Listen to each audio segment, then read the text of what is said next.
It appears that President Joe Biden had to backtrack from his previous position following backlash to the news that his administration actually planned to keep the refugee levels at Trump levels. According to HuffPost, the White House has faced heavy criticism for leaving Trump's refugee target, only about 15,000 people to be admitted for the entire year, in place.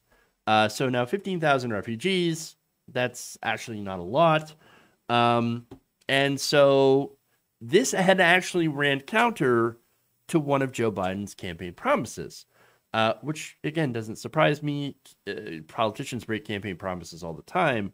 Nonetheless, he got a lot of pushback. Democrats, refugee groups, and immigration advocates said the decision was misguided and wholly unnecessary. Agreed. They also speculated that it might be political, meant to stymie criticism from the right, that Biden was allowing in too many asylum seekers at the border, even though refugee admissions are separate from border matters.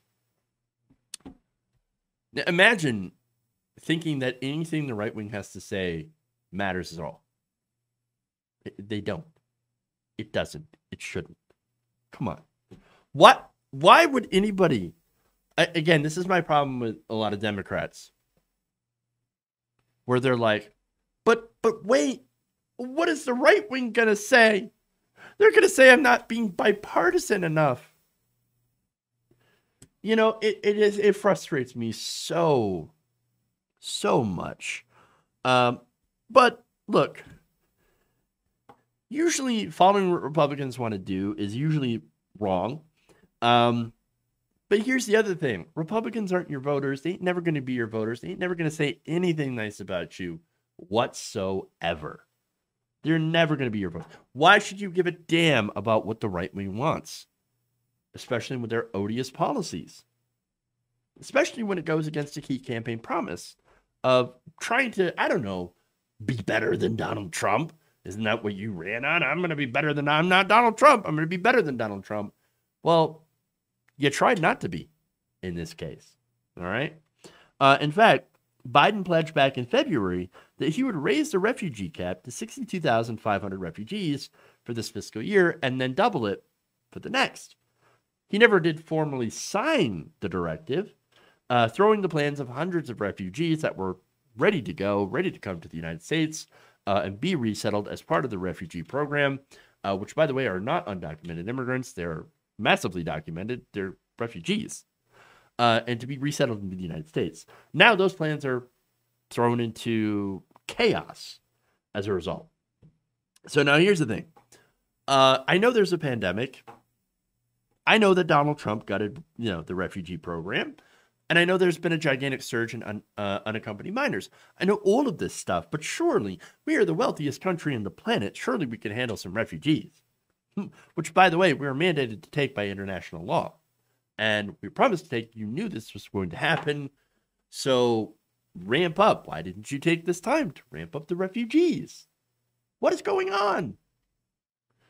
And here's the thing. We can do it. Now, this is handled by the Office of Refugee Resettlement. It's in the Office of the Department of Health and Human Services. They handle both refugees and unaccompanied minors who are apprehended at the border. Experts in refugee groups say that the ORR can handle both and that there is no need to sacrifice one for the other. So they say, this is Meredith Owen, Director of Policy and Advocacy for the refugee resettlement group Church World Service. The harm caused by the delay cannot be overstated.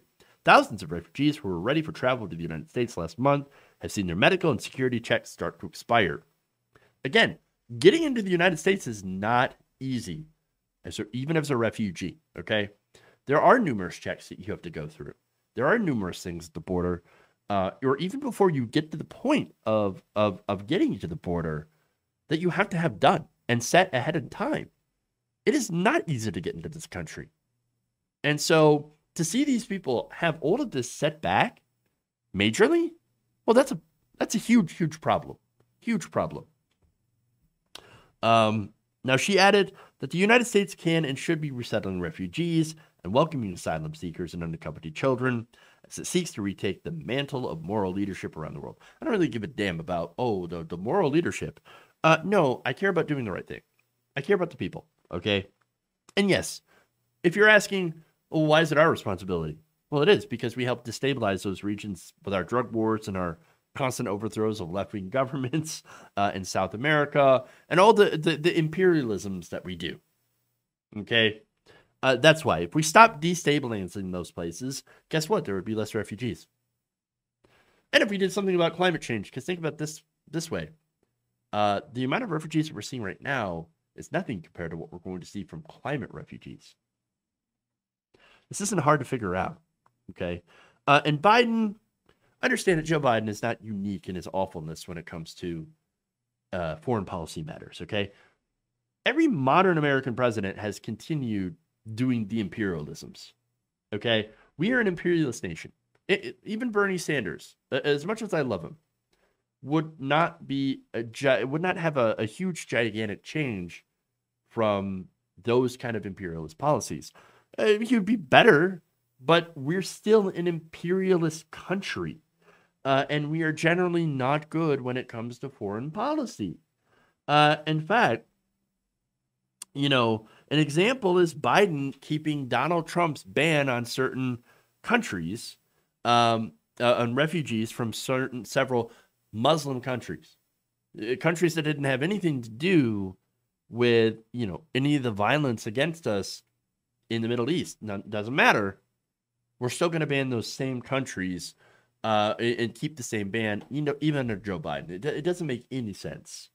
Not only that, but you also get the U.S. military budget, which continues to increase under both Democrats and Republicans to absurd levels every single year, despite the fact that we're supposed to be being part of less wars. So why would we need more money for the so-called defense if we're just going to keep doing, if we're supposed to pull out of wars, why do we need more money? Makes me think that, well, we're going to keep doing more wars, just in different places. Not good. Not good. The only positive that I can see is that after public backlash, Biden eased off a little bit and will go back to raising that number. And I guess that's what you have to do. And it sucks because, yes, you got to be on your politicians 24/7. And yes, that could get them to move. But it might only get them to move just a little bit. And that's still not acceptable.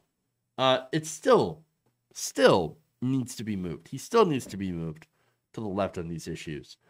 We should expect better from our politicians and continue to push them to do better.